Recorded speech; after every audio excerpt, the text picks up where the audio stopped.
titres à la une de l'actualité, mesdames, messieurs, bonsoir et bienvenue dans cette édition du journal. Une mauvaise nouvelle pour les habitants de la ville-province de Kinshasa dans sa partie est. Un nouveau drame s'est produit dans la matinée de ce mardi 22 juillet 2025 dans la capitale congolaise où un camion transportant des cailloux provenant de la province du Congo central a terminé sa course au marché Matadi Kibala. Nous sommes dans la commune de Mongafula. En perte de contrôle, le véhicule a percuté plusieurs autres engins et a fauché des vendeurs installés le long de la route. Le bilan provisoire fait état d'au moins 4 morts, une dizaine de blessés graves ainsi que d'importants dégâts matériels.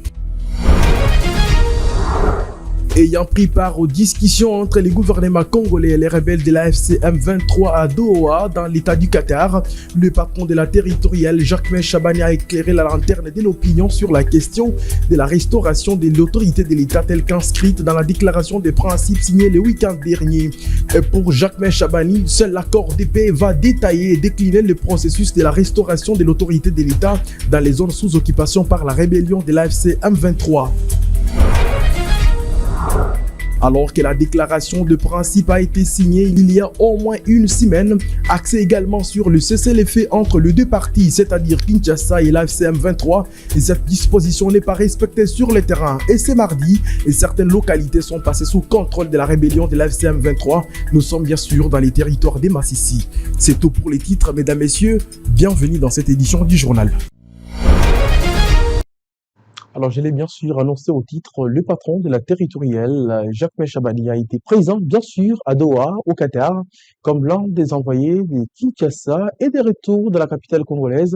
Il a eu suffisamment le temps d'expliquer la teneur de la signature de la déclaration des principes dans son point, la restauration de l'autorité de l'État, un concept mal interprété par d'aucuns. Le reportage a été rendu pour vous par Julia Kamoya. Il a été à Doha, au Qatar, en tant qu'un des envoyés de Kinshasa pour participer aux discussions entre le gouvernement congolais et la rébellion de l'AFC M23 sous la médiation qatari. Le patron de la territoriale, Jacques Chabani, s'est exprimé sur la question de la restauration de l'autorité de l'État telle qu'inscrite dans la déclaration de principe. Seul l'accord de paix va détailler et décliner les processus de la restauration de l'autorité de l'État, a-t-il indiqué.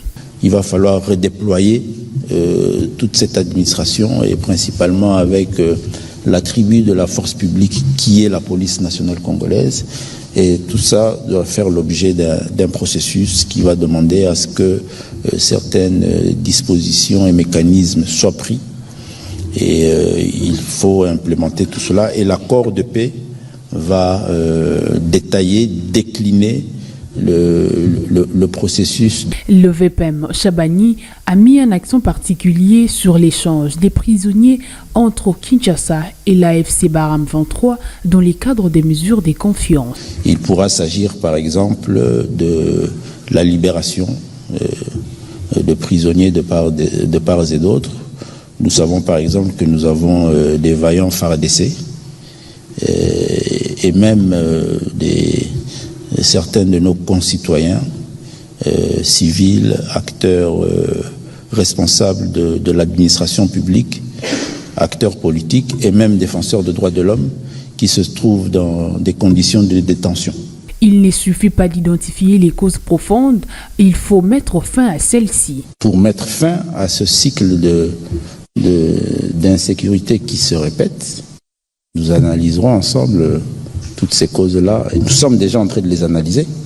Le fait d'avoir réussi à aujourd'hui identifier l'un des acteurs majeurs, le Rwanda, qui est une des causes profondes de l'insécurité en République démocratique du Congo, c'est des avancées. Maintenant, il ne suffit pas d'identifier les causes profondes, il faut mettre fin à ces causes profondes. Notons que les deux parties se sont engagées à appliquer immédiatement les dispositions de la déclaration de principe, au plus tard le 29 juillet 2025, et à entamer les négociations de l'accord de paix au plus tard le 8 août, avec une signature prévue d'ici 18 août 2025. Et pourquoi la République démocratique du Congo a accepté, dans l'esprit de la déclaration de principe signée le 19 juillet dernier à Doha les négociations avec l'AFC M23, alors que le président de la République démocratique du Congo n'a jamais accepté de franchir ce qu'il a appelé à l'époque ligne rouge. Patrick Mouya, porte-parole du gouvernement de la RDC, a répondu à cette question. Suivez. Le président de la République était clair en disant qu'on ne devrait pas négocier avec les M23. Mais lorsque vous avez vu, à partir du mois de février, le gouvernement américain sanctionner le numéro 2 du régime rwandais, James Kabarebe, vous avez vu les Français, les Britanniques, les Allemands, l'Union européenne, toutes ces institutions internationales ont pris des sanctions. Je ne parle pas des 3 débats que vous avez suivis au Conseil de sécurité et qui a permis d'avoir la résolution 2773. Dans toutes les décisions qui se prenaient, il y avait une recommandation qui nous avait été faite, de dire qu'il faut dialoguer. Nous, qu'est-ce que nous voulions dans la position du président de la République? C'était une position de fermeté qui a permis justement qu'il y ait des sanctions qui étouffent l'économie rwandaise aujourd'hui. Et donc, nous étions engagés sur différents fronts, et lorsque nous avons obtenu ces résultats probants qui ont permis de commencer d'ouvrir la voie à des discussions, le président de la République s'est ouvert pour qu'on arrive vers la paix. Et donc, il faut que tout le monde le comprenne parce que nous sommes cohérents par rapport à la détermination du président de la République pour mettre fin une fois pour toutes aux agissements du Rwanda. Quelqu'un parlait des causes profondes ici, mais la cause profonde, c'est aussi, entre autres, cette demande qui nous avait été faite à l'époque par la communauté internationale d'ouvrir nos frontières et accueillir. C'est en ce moment-là qu'on a accueilli les réfugiés rwandais, y compris les forces négatives. Et donc, Je l'ai également signifié, bien sûr, au sommaire, ce mardi 22 juillet 2025. Certaines sources indiquent que les localités de Luké et Katobotobo, dans les groupements Nyamaboko premier, dans le secteur des Katoy, nous sommes bien sûr dans les territoires des Massissi, dans la province du Nord Kivu, sont passés sous contrôle de la rébellion de la FCM 23 à l'issue des combats qui les ont opposés au Wazalendo depuis tôt le matin ce mardi. Et selon des sources coutumières et sécuritaires dans la zone, les rebelles de la FCM 23 ont lancé des attaques dans cette zone qui était sous contrôle des Wazalendo du groupe Nyatura qui ont décroché après plus de 4 heures de combat. Des détonations d'armes lourdes et légères ont été entendues même dans les groupements Waloa, Yungu et Waloa Uroba dans les territoires voisins de Walikale. Dans les échos qui nous parviennent, la zone est sous tension. Entre-temps, les autorités coutumières locales dénoncent ce qu'elles qualifient de violations internationales de la déclaration des principes signée à Doha par les rebelles de la FCM 23 et le gouvernement de la République démocratique du Congo.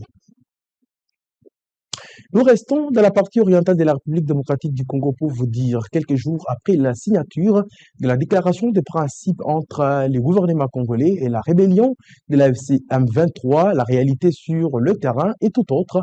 Les attaques s'intensifient entre cette rébellion et les forces loyalistes. La FCM 23 impose l'achat de bulletins scolaires dans toutes les écoles de la ville de Goma. Nous sommes bien sûr dans la province du Nord Kivu. Qu'en est-il alors de la restauration de l'autorité de l'État? Suivez la lecture de Marion Govo, président de la société civile, jointe au téléphone par Julia Kamoya. Moins d'une semaine après que le gouvernement congolais et la rébellion de l'AFC M23 aient signé la déclaration des principes à Doha, au Qatar, les réalités sont tout autres sur le terrain. Les attaques s'intensifient entre les M23 AFC et les forces loyalistes. La rébellion impose sa loi alors qu'elle occupe illégalement certains territoires dans la partie est de la RDC. Les réalités, telles que décrites, suscitent autant de questions, d'autant plus que la déclaration de principe met l'accent sur la restauration de l'autorité de l'État. Qu'est-ce qui expliquerait ces phénomènes? Marion Govo Kambale, président de la société civile Force Vive de la ville de Goma, a été joint au téléphone pour expliquer ces phénomènes. C'est la question des accords de Washington, les accords de principe également de Doha, ça donne un ouf de soulagement au niveau de la population. Malheureusement, tous ces accords sont encore théoriques. Il n'y a pas encore des éléments pratiques, ça veut dire les mesures d'accompagnement par rapport, par exemple, à la reprise des hostilités.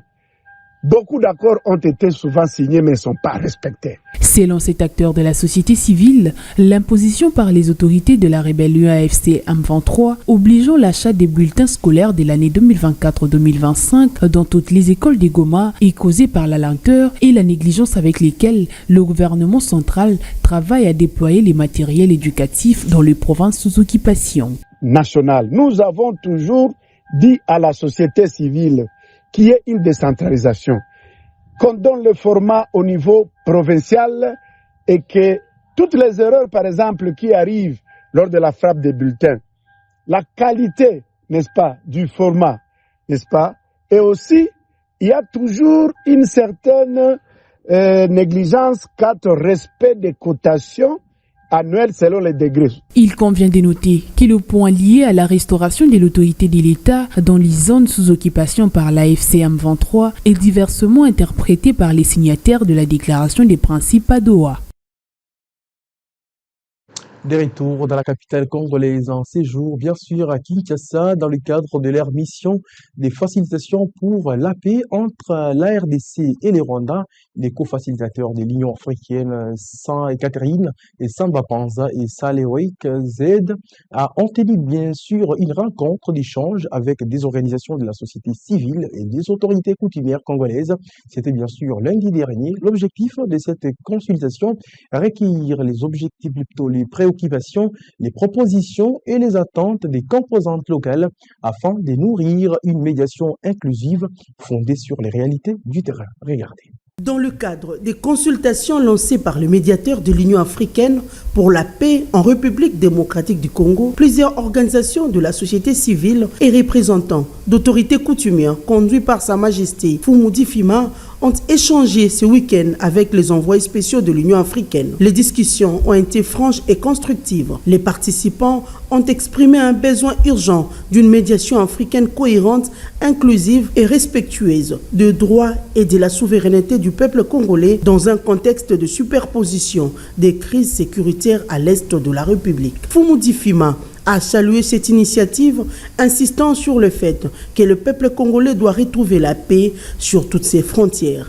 Il a également exhorté les leaders africains à ne pas ignorer les appels de communautés locales, souvent laissées pour compte. L'autorité coutumière salue l'initiative de l'Union africaine et se joint à la société civile de toutes les couches qui nous ont contactés, que ce soit les confessions religieuses, que nous partions de la CIME, de la SENCO, des sociétés paysannes, de la société civile active. Ont eu à nous contacter, nous avions décidé de les accompagner et nous saluons cette rencontre parce que nous voulons que la RDC, une fois pour toutes, puisse trouver une paix. Pas une paix unique, mais une paix dans toute sa frontière pour que l'Afrique enfin puisse retrouver son développement. Et donc ici, nous voudrons appeler tous les Congolais à faire confiance à cette procédure, à accompagner les accords de Washington et accompagner le processus de l'Union africaine pour une paix retrouvée des braves. Les femmes leaders de l'Est, premières victimes de violences, ont quant à elles insisté sur la nécessité d'actions urgentes et concrètes, notamment en matière de protection, d'assistance humanitaire et de justice pour les survivants des atrocités. Nous avons estimé qu'il fallait insister sur 3 actions prioritaires dont l'Union africaine doit prendre en compte. Notamment, la première action, c'est le désarmement qui est réel et la responsabilisation des acteurs régionaux. La prise en compte des rôles des communautés. L'autre action que nous avons ciblée et que nous avons jugée nécessaire, c'est la justice transitionnelle. Nous avons insisté du fait que l'impunité est devenue le carburant de ce conflit qui a fait des victimes. Une déclaration conjointe synthétisant les recommandations prioritaires à soumettre à l'Union africaine a été signée à l'issue de cette rencontre. Ces documents appellent à un processus de paix réellement participatif, loin des arrangements politiques imposés sans implication des communautés de base. De Kinshasa, nous sommes une fois de plus dans la partie orientale de la RDC pour vous dire plusieurs opinions.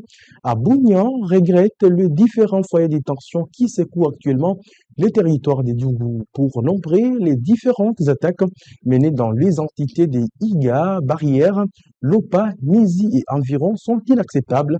D'autres appellent les commandants des opérations et gouverneurs militaires de cette province à lancer des offensives contre les groupes armés au terre de cette déstabilisation. Suivez ici les reportages d'Erikas Moussi.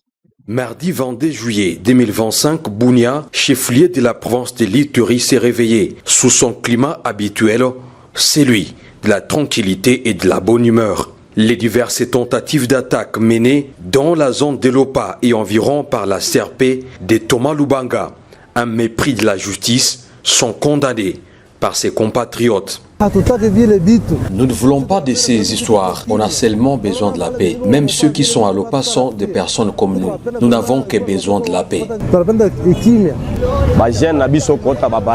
Les jeunes qui proviennent des barrières, qu'ils arrêtent cette histoire. Celui qui a besoin de faire l'armée, qu'ils poursuivent les processus. Ici, le contraire, c'est cherchera à perdre sa vie. Où est-ce que nos enfants habiteront?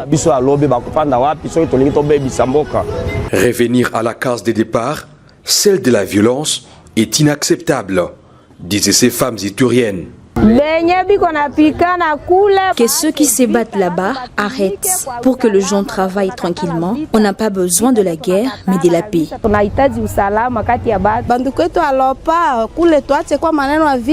Nos amis de Lopa, arrêtez cette histoire de la guerre. C'est révolu. Même appel aux pyromanes, s'il vous plaît, laissons la guerre, nous souffrons. Face à cette escalade des violences en territoire d'Ndjougou, le commandant des opérations était invité à imposer la paix. Qu'ils combattent les plus rapidement avant que les pires n'arrivent, étant donné que ceux qui proviennent de Mongwalu nous disent des histoires et cela nous bloque davantage.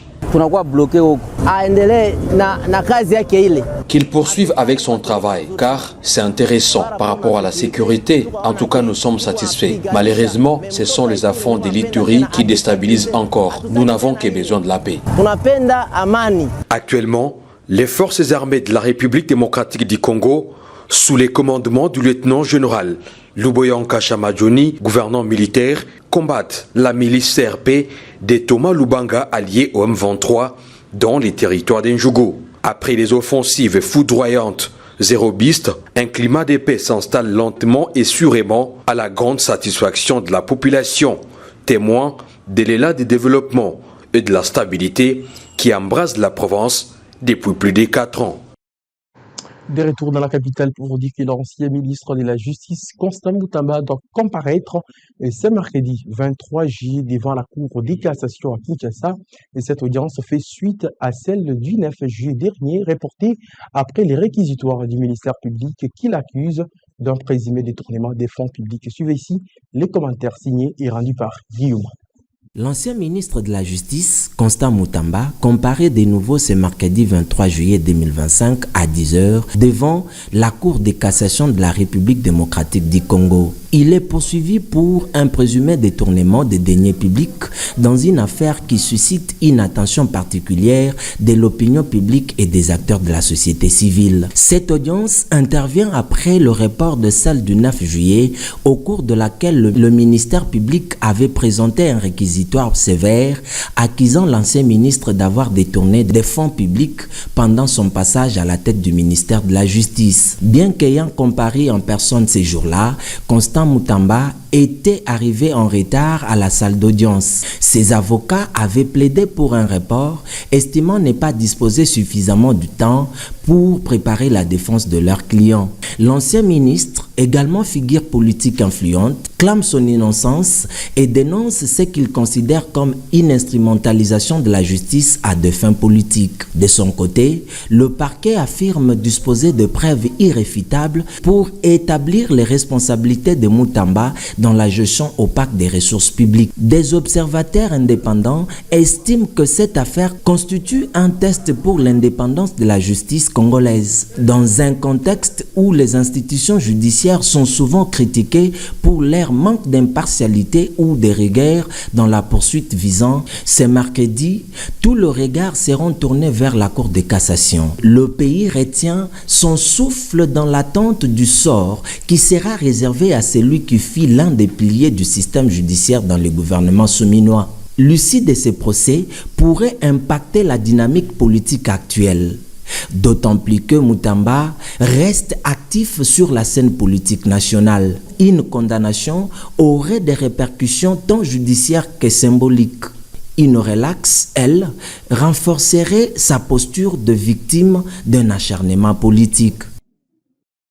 Et voilà l'ancien patron de la justice est attendu devant la Cour de cassation. Revenons maintenant dans un autre chapitre. Je l'ai bien sûr annoncé au sommaire. À Kinshasa, un accident de circulation s'est produit ce mardi matin, 22 juillet 2025, sur la route des Matadi, au niveau du quartier Matadi-Kibala. Nous sommes bien sûr dans la commune de Mongafula. Les bilans provisoires fait état d'au moins 4 morts et plusieurs blessés. Regardez ici les commentaires rendus pour vous par Julia Kamoya. Depuis 2022, le marché Matadi-Kibala a une mauvaise réputation. Il connaît des tragédies entraînant des pertes en vies humaines et des accidents mortels. Dans la matinée de ce mardi 22 juillet 2025, un camion transportant des cailloux en provenance de la province du Congo central a terminé sa course au marché Matadi-Kibala sur la route nationale numéro 1 dans la commune de Mongafula. En perte de contrôle, le véhicule a percuté plusieurs autres engins et a fauché des vendeurs installés le long de la route, causant la mort d'au moins 4 personnes sur les coups ainsi qu'une dizaine de blessés. Présent sur les lieux du drame, le bourgmestre de la commune de Mongafula, Séverin Lombo, a relaté le fait tel qui se sont déroulés sur les terrains. Il y a un véhicule Ben en provenance du Congo central avec la caillasse.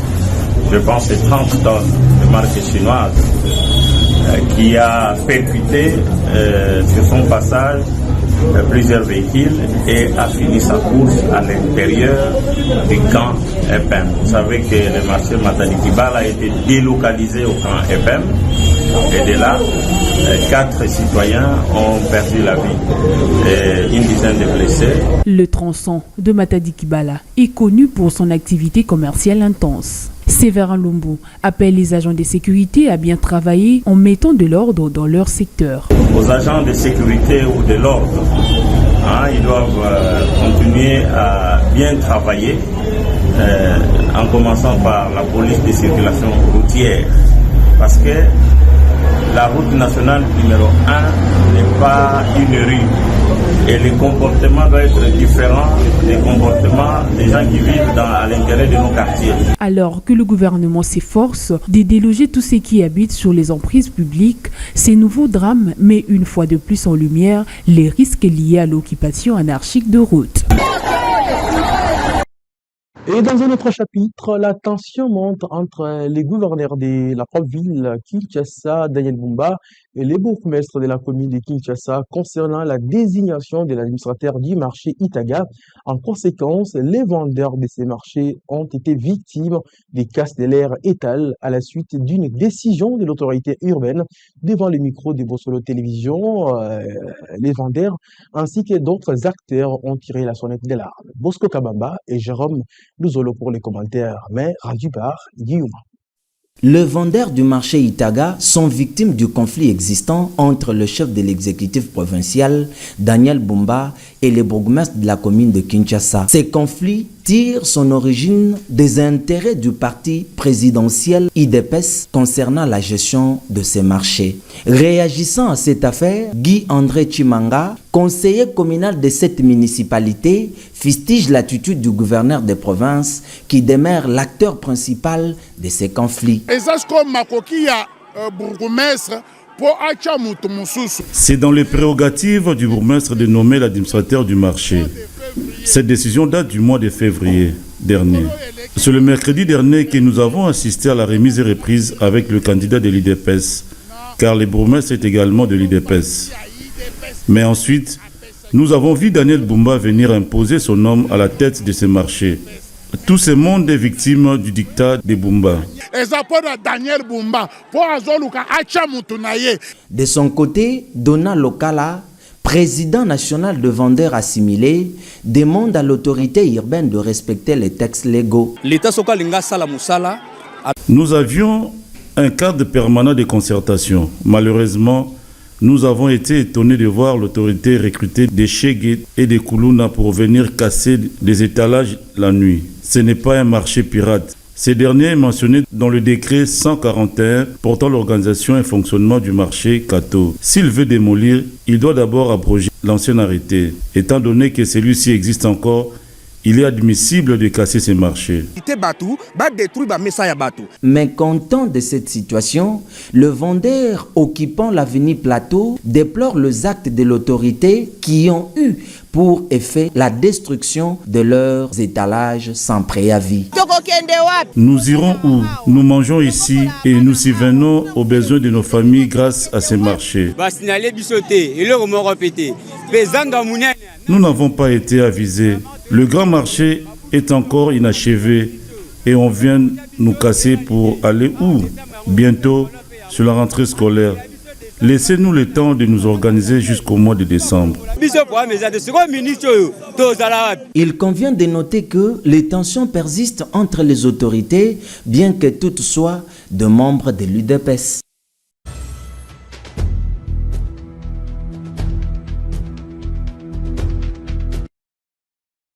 Au-delà de nos frontières, il faut retenir la guerre au Soudan a engendré l'une des plus graves crises humanitaires au monde.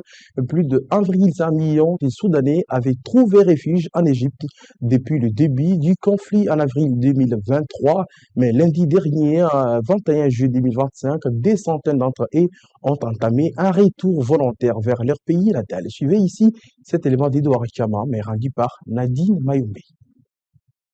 Lundi 21 juillet, la gare centrale du Caire a été le théâtre d'un départ émouvant. Des centaines de réfugiés soudanais ont embarqué dans un train à destination de Khartoum, capitale soudanaise, toujours marquée par les stigmates de la guerre. Ces retours volontaires s'inscrivent dans un programme de rapatriement coordonné entre l'Égypte et les institutions soudanaises avec un soutien logistique, notamment offert par l'industrie de coopération militaire. Depuis le début du conflit en avril 2023 entre l'armée soudanaise du général Al-Bourhan et les forces de soutien rapide du général Hamdam Dagalo, l'Égypte a accueilli plus de 1,5 million de Soudanais fuyant les violences. Mais aujourd'hui, malgré l'instabilité persistante, beaucoup choisissent de rentrer. Nous avons entendu parler de cette initiative. Ma fille est avec moi et notre famille nous a accompagnés à la gare. Grâce à Dieu, nous rentrons chez nous, confie Awatif Al-Hassan, larmes aux yeux. L'Organisation internationale pour les migrations estime que plus de 100 000 Soudanais ont quitté l'Égypte entre janvier et avril 2025, avec un pic de 30 000 retours par mois contre 3 500 mensuels en 2024. Ces chiffres témoignent d'un tournant, l'espoir d'un nouveau départ malgré les incertitudes. Et avant de nous séparer, après plus de 10 décennies de présence continue, l'armée française a officiellement quitté Dakar, dernière base qu'elle occupait en Afrique de l'Ouest. Ce retrait marque l'aboutissement d'un processus amorcé en mars dernier à la suite de l'appel du président sénégalais Bassirou Diomaye Faye en faveur d'un départ de toutes les troupes étrangères du territoire national. Une fois de plus, la page est signée par Edouard Chama. La France s'est heurtée à l'opposition croissante de plusieurs de ses anciennes colonies africaines qui dénoncent une approche perçue comme humiliante et autoritaire. Ce vendredi 18 juillet 2025, l'armée française a officiellement remis les Kanguek, sa plus grande base militaire au Sénégal, ainsi qu'une installation aérienne voisine au gouvernement sénégalais lors d'une cérémonie à Dakar. Le général Mbaye Cissé, chef d'état-major sénégalais, a déclaré que ce retrait s'inscrivait dans la nouvelle stratégie de défense nationale du Sénégal. Cette cérémonie a marqué la fin d'un retrait progressif de quelques 350 soldats français amorcé en mars dernier. Présente au Sénégal depuis l'indépendance en 1960, l'armée française y opérait dans les cadres d'accords bilatéraux de coopération militaire. Mais en 2024, le président Bassirou Diomaye Faye avait appelé à la fin à la présence militaire étrangère, affirmant que la souveraineté du Sénégal était incompatible avec l'hébergement des bases étrangères. Ce retrait s'inscrit dans un contexte plus large des rejet de l'héritage colonial français en Afrique de l'Ouest.